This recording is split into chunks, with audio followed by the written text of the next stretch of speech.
Welcome to the Clean and Simple Podcast, where leaders are helping leaders do more to be more. Whatever your work may be, we are dedicated to giving you the insights and tools we use in the field. Our people are our greatest assets, and they are here to share their unique thoughts with you. Hi everybody, today we have the whole marketing department with us, and that's Madison, Katie, Lexi, and Emily, and we are going to talk about how ideas are only as good as executions. Alright, let's talk about, I think a good video would be talking about a problem that we're currently having, and then coming up with a solution as a team. What do you think? Okay. So sometimes when we make videos, we just talk about things, and today we're actually going to get something done. Real life things that we're actually dealing with. Right. And we are having these conversations anyway, so this is a little bit unnatural for us to sit at the same table this close to each other, but anyway. So what is a problem when it comes to, let's talk about social media, especially as two social media content creators? I'd say getting all the components is it's not necessarily difficult, it's just a lot of finding sources, and you need images, you need text. There's a lot of components that go into social media, so it's not just something you slot together necessarily, but you have to know who you need to reach to get your content. So Katie, just for viewers' sake, Yep. what is your expertise, or what is your field of emphasis? So you mean like maybe at City. platforms? Like at City, what's your role in the marketing department? Yeah, so I'm marketing coordinator, but I'm kind of in charge of social media and writing, so I kind of do posting for LinkedIn, Facebook, Twitter, things of that nature, so kind of catering content to each platform to reach as many people. Yep. But really the content you're you are in charge of posting the content, but you also are in charge of creating the written word content, the copy for video, for graphics, all stuff. And then Lexi, let's talk about a little bit about what you do for social media. So my role is very different because I actually do not create any content. My main role is to just make sure we're staying on top of things and finding problems when they arise and trying to make the process better. So to break that down, what does that mean on a weekly basis? What do you do for social media for the team? I run quite a few meetings. We have 3 different meetings in-house two different meetings in-house. On Wednesdays we kind of do... Can you hear the over-speaking of the announcement? Either way, we'll stop. Yeah, sorry. Pause for the speaker. Yeah. Okay, so we do a couple meetings a week. What do those look like? So our Wednesday meeting, which is kind of midweek, we usually check in, see how everybody's doing, if anyone has any questions. It's kind of a very quick overview meeting. And then What do you go over? So usually we talk about what content's coming up, where we're at with it, if we need something to get completed with that, or if we're having trouble getting a hold of somebody, or if we need to completely change out an idea. We talk about anything to do with that during that meeting.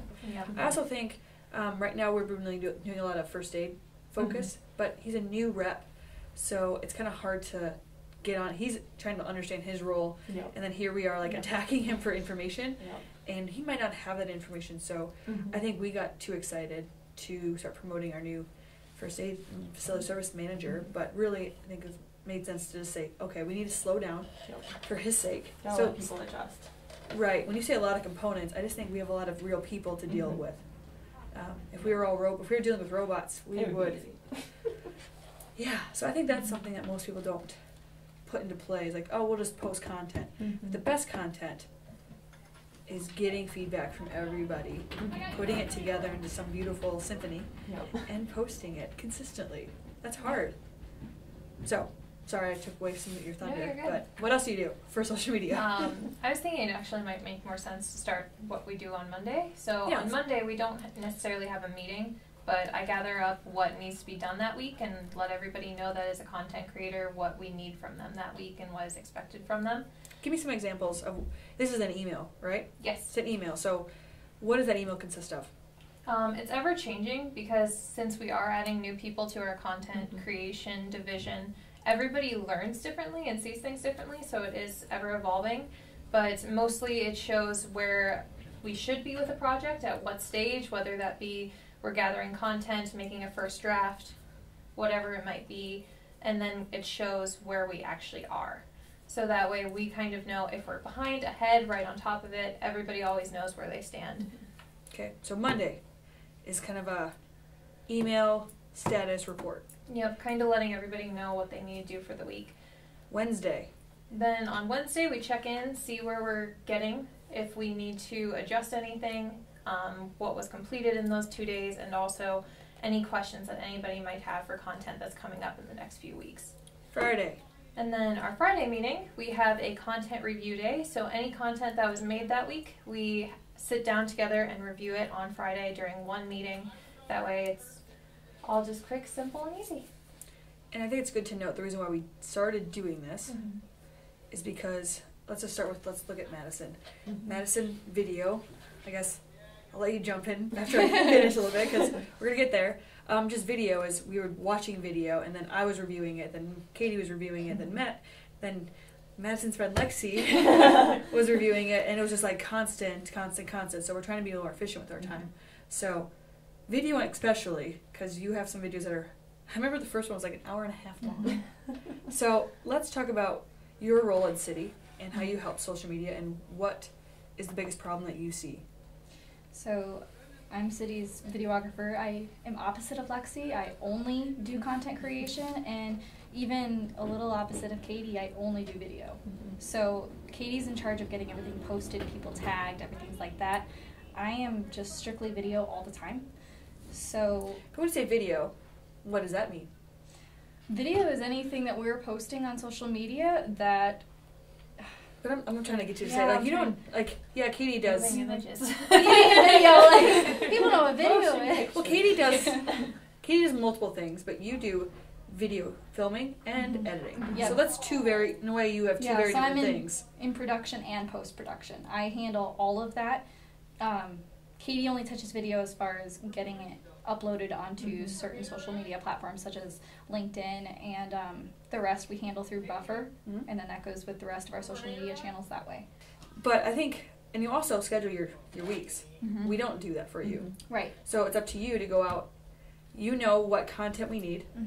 So what does that happen once Lexi And sends when we need it. Yeah, when Lexi Right. sends out the status email, Right. what do you do with that information? So I that status email also goes up on Asana, and we use Asana for Asana, we'll put a definition out here yep. too. Yep, for just organizing all of our different tasks, and that's how we keep track of everything. We have a social media calendar through Asana, and through there, when we do our social media meeting, and that's a monthly, for the big meeting is monthly, and then we have a small meeting weekly every Wednesday. And when we do those, I'll go through and I can note, okay, we assigned this video to be happening in a couple months from now. So we're already thinking so far ahead. So through that, I can look forward and I can see we want to have a draft done a week before we want to post it. Okay, so I'll go backwards and I'll work my way backwards to the point where I should be scheduling an interview. And if I schedule an interview, great, we're on track. And we'll kind of give ourselves enough room where if we have to factor in the human factor. So human factor would be we're not dealing with robots. Weather too. Weather, okay, so acts of God. Yes. And so sometimes it's too snowy and we can't get to a video shoot at a certain time when we want to. Was it last week that you had ice and snow? Yep, ice and snow. And those don't work well with drones, I No. hear? No, the drone will fly, but it gets cold and it comes down early. Yes. Well, I would It too. lands early. Okay, we didn't crash, it landed There early. you go. So, So I'll go. you have human schedules, family aspects might Right. get in the way. Maybe somebody's job, like sometimes she's trying to ride with route, service reps, and maybe, especially like first aid, again, since we're really focusing on them, like maybe their day got changed a little bit because they're still kind of learning some things. And I just think that's something that's so important to note, that some people are just like, I have to do this. And I think when you guys first started, all of you, that was probably a hard thing to you guys to understand. To be able to say that I need to get this done and know that it's like talking it through to me, I also know that too. It's the difference between keeping it very transparent or just being so stressed, like I'm not going to be able to get this done, I don't know what to do. There's nothing you really can do because, like I said, you're working with that human factor. And I think we've gotten past, we went from being very chill to we're gonna have extreme requirements and deadlines, and then you guys started going. The content creators started going. Lexi and I were fine. They got it. And then during your one-on-ones, you guys both brought it to me like, how much time should I be doing this? How am I supposed to be doing this? And it just really brought it to my attention that we can expect this. We were here, now we're expecting high expectations. Yeah. We'll settle for somewhere in the middle or slightly above average. And it's not that we'll never get there either. It's just we decided to take a big elephant leap when we should have been taking baby steps. I think we did just fine. I liked that you guys freaked. I think I told both one of you. I like that you freaked out. Yep. Because now you know what the brass ring goal is, and then there's the baseline goal. Yep. So right now we're above that, and I think also just talking it through. We were talking about how Madison on Friday will have so many videos to watch that we have an hour meeting, and her video content alone is over an hour of content. That doesn't seem like it's going to work. So we're having so many videos with the crew we have now. Maybe 4 videos in a week doesn't make sense because you're creating them. You were stressed. You told me yesterday you were stressed on creating them and getting them done. Now you're getting some done, but now it's up to us to review and review. And then you have tons of drafts, and I don't even know if we could get them all done by the time you needed to post it. So, speaking of that, yesterday, Katie, you weren't in the room, but we talked about how we might calm down a little bit on video. I know we want to expand the department. So when we get there, it's cool because we can do it with one person. It is possible with one person also, but the reviewing process of making sure it's all good, that's also hard with all of us. We all have our own jobs. We all have tons of responsibilities. So yeah. And so when I did my pinwheel, I really looked at, with my other day-to-day jobs, I really have 4 hours a week right now. That might change, obviously, with more workload too. But 4 hours a week, so I attend the one meeting on Friday to review content, and that's when we do a lot of the revising, the final, and also, so we do that 1 hour meeting, but I also watch the content ahead of time, so that might be another hour, so that's 2 hours. And then I also have one-on-ones, which I don't consider part of social media planning, but 4 hours on my week. 2 hours of it is basically for Friday. And then on the outside of it, sometimes I'm also doing like polishing, finalizing, so like you sent me a bio this week. I've polished it not on Friday, and then you sent me some videos and I'm polishing it, so that's kind of my, and then on top of that, there's also like strategy talks like this. So that's what I consider my 4 hours a week. So how many hours do you get a week on social media? I cut it down on you, because you used to spend way too much time. Yeah. I'd have to look at my thing. Your I pinwheel? think it's around 4 hours too. I know all I'm supposed to do is the meetings and then the Monday send out. So in conclusion, I put up there that our topic of the day was talking about how ideas are only as good as execution. So we talk about having this elaborate plan of ideas. At the end of the day, the ideas are crap if you can't execute on them. But what other thoughts do you guys have on that quote in particular? I mean, I think it definitely has some validity. I mean, if you have a really good idea, you have to kind of backtrack and set up a game plan. Otherwise, it's just not going to happen. Yeah. Did you guys, before you started working here, did you realize, I know you guys have done projects in college and maybe other side hustles, but the amount of work that you have to put into being in the marketing department and working with all these different people, trying to get what you want, did you realize it was this hard? You want to go first? Sure. I don't want to act like the know-it-all. I feel like I had a good idea that it was going to be this kind of You also had some internships. Yeah, I did. Some good internships, I hear. I feel like I'm in my own video bubble sometimes with that, because it's like we try to keep my schedule pretty much the most clear, because I'm the one that has to be flexible for other people. So I feel like a lot of the time I'm working just one-on-one with me and another person. So even though I'm relying on other people, it is just I schedule myself that way. So I felt like I had a good handle on how much work goes into working with other people and everything. But do you ever get, I don't know, how do you handle rejection? Because, sorry, some body fluids. But rejection, people cancel on you all the time. what do you tell yourself to get past that? I do allow myself to be a little frustrated initially because it's like we said, ideas are only as good as execution, and if you think you have a really great idea and then suddenly you can't execute it because somebody doesn't want to film with you, that's a little frustrating, and you kind of have to mourn that good idea for a minute, and then you jump right back in. You're like, okay, what can I do instead of this? And you just move forward constantly. And one thing to note is that I've been with City 6.5 years. Give or take a couple days. But when I first brought a camera into the business, people were really afraid of me, or they avoided me. And so Madison, being an intern so many years ago, you kind of, I don't know, you've seen it before with a camera. You were kind of that new girl with the camera, and the kind, I don't know, has it changed since you know, was it 3 years ago to now? Are people more receptive to the camera? Internally, people are incredibly more happy with the camera, Receptive, receptive of the camera. Externally, I still get the shocked faces. I get the nervous looks. I'll joke about with other people. You have to make light of it. I joke constantly with other people. Don't you ever feel like nobody ever wants to hang out with you because they see the camera and they run the other way? Yeah. And you have to also be courteous of people that are like that, especially customers. Yes. So there's this fine balance that you have to be what's I'm looking for? You have to be personable. That I'm just filming him. He's the star of the show today. Sorry if you're in it. And sometimes they're like, keep me out of it. And you just respect them. And sometimes they're like, oh, well, here, let's embarrass him some more. It's a lot of reading the person. Sometimes I can read I go right in and immediately I know I am not going to be able to film here. And that's okay. That's the human factor. And sometimes that happens, and we would work around that. Other times, you just have to explain why you're doing it. Sometimes it's, I'm just updating our website.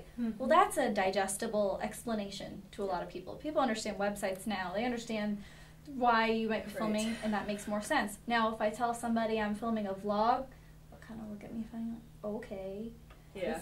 What is that? It's that communication tool of, like, certain things resonate with certain people. Right. So, yeah, that's a good way to put it. Like, we're just updating our website. Right. We're making a recruiting video. Everybody's recruiting right now. So just finding ways to explain it to outsiders. I don't want to call them outsiders, but people. External people. People that are not expecting a camera Yeah. that day. Right, because I am essentially, I'm walking into their normal day with this big camera. Who are you? Why are you filming? Why would you do that? You know, we're... Yeah. Keeping the focus on our city people. If our customers want to jump in, we're more than happy. And most of the times, if they have a good enough relationship, the route rep can say, hey, Katie, no, we're not going to film. I got a Ballo calling me. Well, I'm going to step out because this is real life. Talk about how you have to trust the route rep to tell you what to do. You have to trust the route rep. So, trusting the route rep, I've had that experience multiple times. When I went out with Derek Miller, one of our RSRs, he would tell me, oh, this person, yes, really good person to talk to. They're really friendly with them. This will be a good person to film. Other times it's like, don't even bother coming in because they're not going to allow you. And then sometimes it's based on the particular business that you're going into. Some businesses are very strict about if they can, about getting signed in and everything like that. And sometimes that's okay to be filmed. Other times it's absolutely no cameras across the board, and that's okay. It's just respecting that. But and they'll know that ahead of time normally. Where we run into problems with that is when I ride along with somebody who's a little newer, and it's through no fault of their own, and it's not our customer's fault, and it's not our fault either, but there's just not that relationship built up yet. So you have no way of knowing if that is a place where you can film or not. I ran into it just this week. You know, we're going to film to update our first aid website, and we went all the way out to West Union, and we found out that the place we were going to film at, no cameras at all. No big deal. But it would have been something, had that relationship have already been built, I wouldn't have went on that particular route. That's the cool thing that's one thing that's kind of cool though about our people that are kind of more senior and people that know their vocations. It's awesome that they even know that they've built that relationship, because I don't know if some of our competitors would even have that relationship to know. So I think that speaks volumes about our sales reps our service reps, and how much our RSRs do really care about their customers and building that relationship. I feel like you're both looking at me. Another thing that kind of goes with that too is sometimes your ideas that you think are going to be great are only good on paper. Because sometimes, especially with me and the way I operate, I think, wow, this would be really great to get this person saying this. And then you actually go and do it and you're like, yeah, they might not be the right person. Or maybe this isn't the right topic for them to talk about. And so I think that's another thing to mention when we're talking about the idea is only as good as execution, because sometimes there's those factors that you can't control that limit you. We're not working with actors here. Yep. And we have to just be aware of that, because we can have a great soundbite idea, and on paper it looks awesome. And wouldn't it just be great if we could have Ken say it just like this? And but then that's not real. And then and it's not real, and that goes against our goals. But then again, and sometimes you're just not gonna get it. And so what I've learned to do instead of giving them an actual list of things that I want them to say, I'm not giving them a script, because we're not going on script. That's not what we do. That's not what we're about. I'll just say, tell me about this story. Talk to me about this. So then it's in their own words. I'm not scripting them. I'm not writing it for them. And it's real. I think sometimes we get so stuck in this marketing creative zone that we kind of forget that sometimes our ideas don't apply to real life, and people have unforeseen complications, and we just gotta work with them. So. In the perfect world, life wouldn't happen. Like snowstorms wouldn't happen. People's kids wouldn't get sick. People wouldn't have quote-unquote new employees starting, so they wouldn't be busy during certain times. You know, there's all kinds of craziness that happens, and it's just learning how to work around that. And I think another part, kind of going back to that too, was, you know, sometimes we have really great conversations that we don't catch on film with some really great people, and then we want to do that again. It's like, I want that soundbite of what you said, and then when we go to grab it, they're like, I already told you this. And it's not the same. Why do you want me to tell you again? The passion's not there. And so when you're documenting versus creating, you really almost have to have a camera on at all times. Like, I think some of the stuff that we talked about at our morning meeting today, since it is a Wednesday and we had our content meeting, like, it plays right into this. And so you can't recreate it. And the problem with that is, as much as I'd love to just keep the camera rolling all the time, it's not realistic for us. No. As much as I would love to keep the camera rolling all the time and catch every single moment, it's not realistic. We talk about creative-wise. We put ourselves in a box because you're able to be more creative inside of a box. I like the analogy of put yourself in the sandbox, not the desert. Because if you're in the desert, you're looking at such a huge picture, you don't even know where to start. You're a couple whale. Or an elephant, however you put it, some big mammal. And specifically mammal.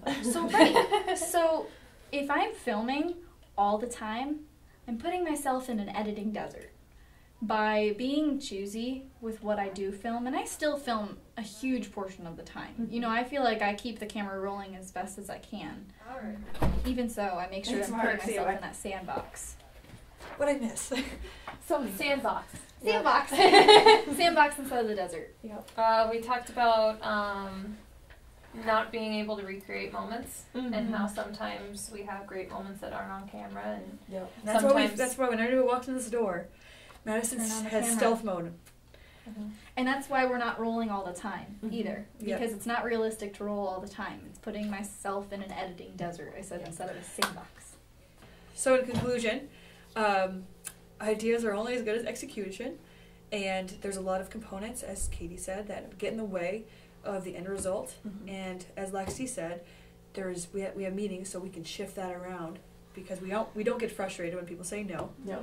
And we have to just work through it. At the end of the day, the most important thing is to stay consistent, posting content, a variety of content. So if that's graphics, written word, video, micro pieces of content, it's more important to stay consistent. Different people too. Right, and nobody knows that we're struggling internally. Only other than us. That's what's so funny. I think I've said that a couple of times. Like, nobody knows that we had such high expectations for ourselves, that we stress ourselves out. And now we're at a good middle ground. Nobody knows.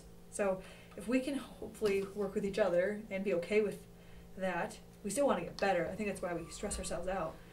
But in the day, what's the theme? Ideas are only as good as execution. They're only words. Boom. Thanks for listening to the Clean and Simple podcast. To find more episodes and learn about how we work, visit our website at www.citycleanandsimple.com/podcast. See you next episode.